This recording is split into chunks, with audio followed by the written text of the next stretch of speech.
প্রিয় শিক্ষার্থীরা, তোমরা কেমন আছো? আশা করি সকলেই ভালো আছো। তোমরা অবগত আছো যে নবম দশম শ্রেণীর একটি হিসাব বিজ্ঞান কোর্স চলমান। আমরা আছি নবম দশম শ্রেণীর সপ্তম অধ্যায় খতিয়ানি 4 নম্বর সৃজনশীল। আজকে আমাদের এই সৃজনশীলটাই এই অধ্যায় শেষ। তাহলে আমরা দেখো, প্রথমে বলছে আমার বড়ুয়া নার্সারির 5 ও 10 জুলাইয়ের লেনদেনের জাবেদা লিপিবদ্ধ করো। প্রথমে আবার কি বলছে, 5 তারিখ এবং 10 তারিখ দিয়ে একটা সাধারণ জাবেদা। তাহলে আমরা ক নাম্বার কলাম সৃজনশীল 4-এ ক নাম্বার সাধারণ জাবেদা। প্রথম আছে তারিখ, বিবরণ, খতিয়ান পৃষ্ঠা, ডেবিট টাকা, ক্রেডিট টাকা। এটা হলো আমার জাবেদার ঘর। 5 তারিখ আছে হলো রহিম অ্যান্ড সন্সের নিকট থেকে গাছ ও বীজ ক্রয়। গাছ ও বীজ ক্রয়। তাহলে আমরা লিখতে পারি কি, ক্রয় হিসাব ডেবিট। আমি কি বলছিলাম, কোনো প্রতিষ্ঠানের নাম অথবা কোনো ব্যক্তির নাম যদি থাকে ওই লেনদেনটা বাকিতে হয়। তাহলে আমরা লিখতে পারি, যেহেতু প্রতিষ্ঠানের নাম আছে রহিম অ্যান্ড সন্স হিসাব, তাহলে লিখতে পারি ক্রয় হিসাব ডেবিট, রহিম অ্যান্ড সন্স হিসাব ক্রেডিট। জুলাই 5 ক্রয় হিসাব ডেবিট, ক্রয় হিসাব ডেবিট, রহিম অ্যান্ড সন্স হিসাব ক্রেডিট, রহিম অ্যান্ড সন্স হিসাব ক্রেডিট। টাকা আছে হলো 25,000 টাকা। লেখো 25,000, 25,000 ক্রেডিট লেখো 25,000। কারণ লিখতে পারি বাকিতে পণ্য ক্রয়, বাকিতে পণ্য ক্রয় করা হলো। তারপর আছে 10 তারিখ। 10 তারিখ কি আছে, রাশেদ অ্যান্ড কোংকের নিকটে নগদে বিক্রয়। দেখো আমি কি বলেছিলাম, যদি প্রতিষ্ঠানের নাম থাকে তাহলে বাকিতে আছে, কিন্তু এই জায়গায় কিন্তু নগদ কথাটা উল্লেখ আছে, রাশেদ অ্যান্ড কোংকের নিকটে নগদে বিক্রয়। তাহলে এই জায়গায় যেহেতু নগদ কথা উল্লেখ আছে, অবশ্যই নগদে হয়েছে। তাহলে আমরা লিখতে পারি নগদান হিসাব ডেবিট, বিক্রয় হিসাব ক্রেডিট। জুলাই 10 নগদান হিসাব ডেবিট, নগদান হিসাব ডেবিট, বিক্রয় হিসাব ক্রেডিট, বিক্রয় হিসাব ক্রেডিট। 37,000 টাকা ক্রেডিট লেখা 37,000। কারণ লিখতে পারি নগদে পণ্য বিক্রয়, নগদে পণ্য বিক্রয়। এই দুটো যোগ করো, এটা যোগ করো, হলো 62,000। এদিকে লেখো 62,000। এগুলো আমার 5 এবং 10 তারিখের সাধারণ জাবেদা। সাধারণ জাবেদা করতে বলছে ক নাম্বারে, ক্রয় হিসাব ডেবিট।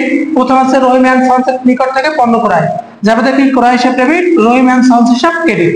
আমরা এই জায়গায় কিন্তু পাওনাদার লিখি নাই, পাওনাদার লিখলেও হইতো, কিন্তু আমাদের খ নাম্বারে আমার রহিম অ্যান্ড সন্স হিসাব করতে বলছে, পাওনাদার করতে বলছে, তার জন্য আমরা এই নামটা লিখলাম রহিম অ্যান্ড সন্স হিসাব ক্রেডিট। 25,000, 25,000। 10 তারিখ আছে রাশেদ অ্যান্ড কোংকের নিকটে পণ্য নগদে পণ্য বিক্রয়, জাবেদা কি নগদ হিসাব ডেবিট, বিক্রয় হিসাব ক্রেডিট। 37,000, 37,000। এইটা যোগ করা হলো 62,000। ডেবিট ক্রেডিট মিলে গেছে, এইটাই আমার ক নাম্বার। দেখো আমার গ নাম্বারে বলছে রহিম অ্যান্ড সন্স হিসাব ও নগদান হিসাব কৃষকের মতো। এটা একটা আমরা কৃষকের নাম।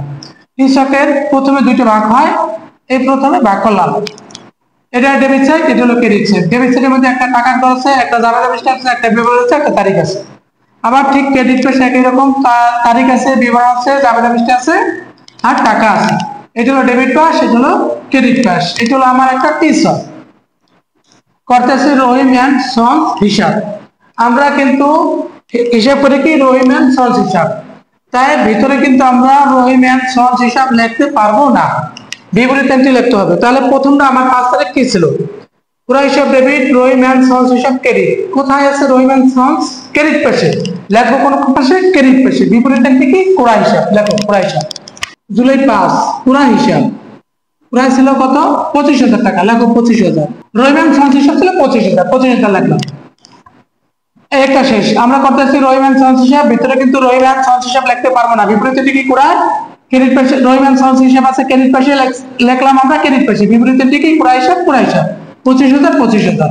19 তারিখ আছে গাছ ফেরত দেয়া হলো, জাবেদা কি রহিম অ্যান্ড সন্স হিসাব ডেবিট, ক্রয় ফেরত ক্রেডিট।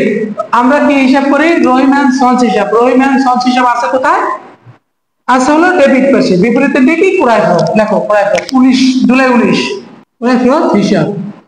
টাকা ছিল 2500, লেখো 2500। রহিম্যান সঞ্চ হিসাব ছিল ডেবিট পেশে, রহিম্যান সঞ্চ হিসাব ডেবিট, ক্রয় ফেরত ক্রেডিট।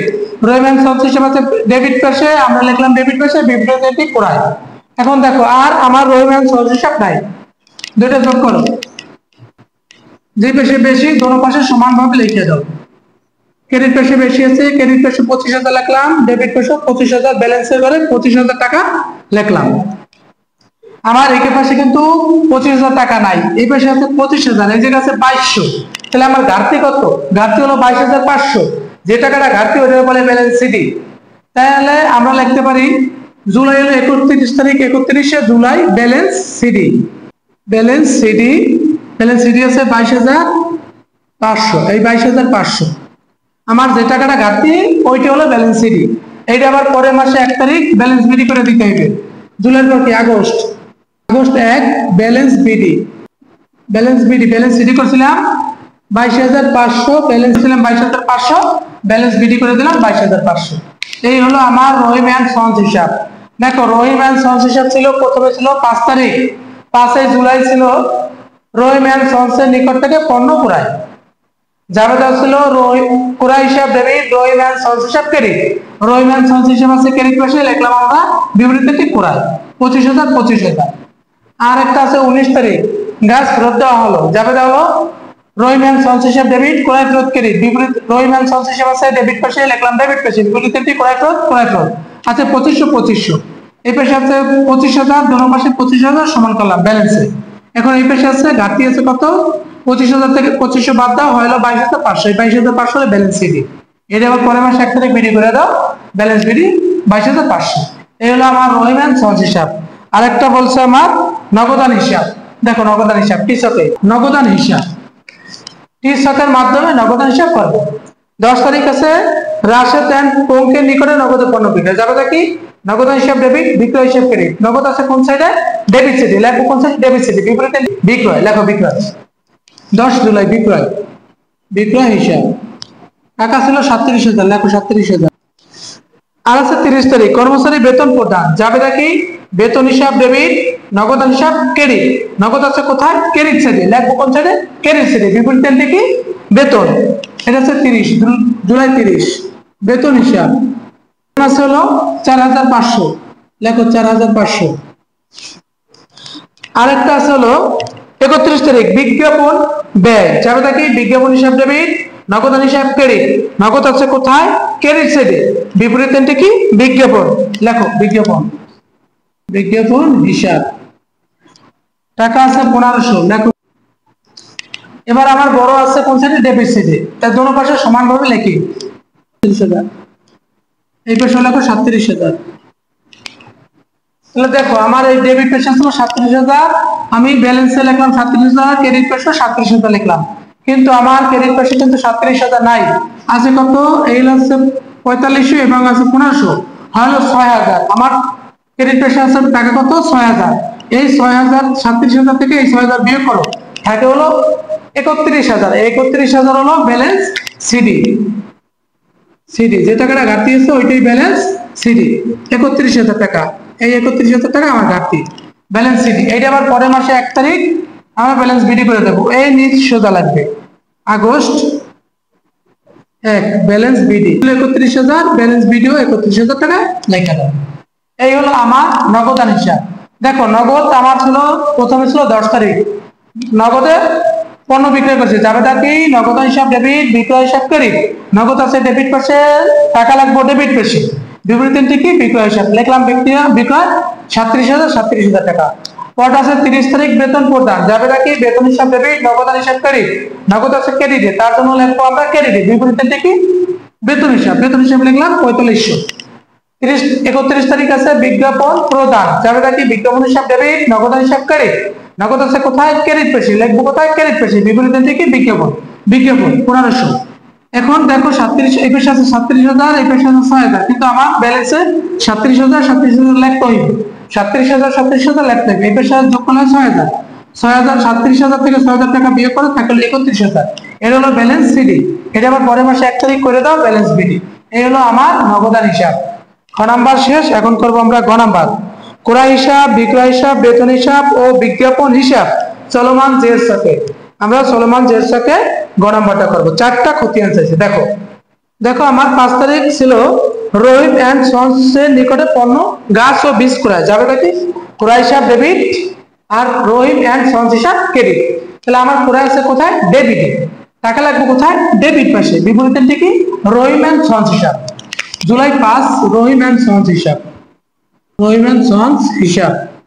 টাকা আছে, টাকা ছিল 25,000, ক্রয় ছিল ডেবিটে, লাগবো আমরা ডেবিটে।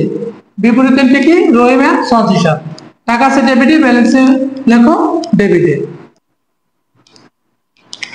এই একটাই আমার ক্রয় হিসাব, ছোট ছোট খতিয়ান। ক্রয় হিসাব, ক্রয় হিসাব ডেবিট, রহিম এন্ড সন্স হিসাব ক্রেডিট। টাকা আছে কোথায়? ক্রয় ছিল ডেবিটে, টাকা লাগছে ডেবিটে, ব্যালেন্সে ডেবিটে। এটা শেষ। চলমান জের সাথে বিক্রয় হিসাব। তাহলে প্রথম বিক্রয় আছে 10 জুলাই রাশেদ এন্ড কোকের নিকটে নগদে পণ্য বিক্রয়, যাবে কি নগদ হিসাব ডেবিট, বিক্রয় হিসাব ক্রেডিট। এবার বিক্রয় আছে কোথায়? ক্রেডিটে, লেখবো কোথায় আমরা? টাকা ক্রেডিটে। বিপরীতে লিখি নগদান, লেখো জুলাই 10 নগদান হিসাব, নগদান হিসাব। বিক্রয় ছিল ক্রেডিটে 37,000 টাকা, ব্যালেন্সে লেখো ক্রেডিটে, টাকা লাগলাম ক্রেডিটে। বিক্রয় ছিল কোথায়? ক্রেডিটে, টাকা লাগলাম কোথায়? ক্রেডিটে। এটা আবার ব্যালেন্সে লেখো ক্রেডিটে 37,000 টাকা। রাশেদ এন্ড কোকের নিকটে বিক্রয় করছি, বিক্রয় হিসাব নগদান হিসাব ডেবিট, বিক্রয় হিসাব ক্রেডিট।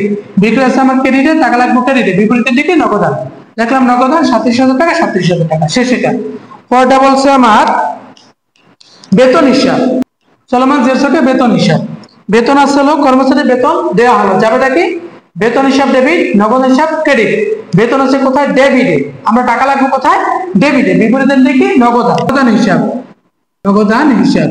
বেতন আছে ডেবিটে, লাগবো আমরা ডেবিটে 4500, টাকা লাগলাম ডেবিটে, বেতন আছে ডেবিটে, টাকা লাগবো ডেবিটে।